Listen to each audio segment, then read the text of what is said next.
এই হয়েছে পদ্মার পাড়ের স্পেশাল চা 50 টাকা। তারপরে চা তারপরেরটা হচ্ছে যে 65, তারপরটা হচ্ছে 85, তারপরটা 100 টাকার চা এখানে বানানো হয়। এখন স্পেশাল চা বানাবে ওরা। এই হচ্ছে আমাদের স্পেশাল দোকান। এই যে স্পেশাল চা বানাচ্ছে এখন।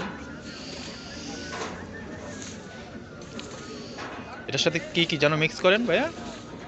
এটার ভিতরে তো আপনার এক্সট্রা জি, উপর দিয়ে হবে ডেকোরেশন আপনার গুঁড়া দুধ, হরলিক্স, চকো পাউডার, বাদাম, চকলেট সিরাপ। এটা হচ্ছে স্পেশাল চা 50 টাকা।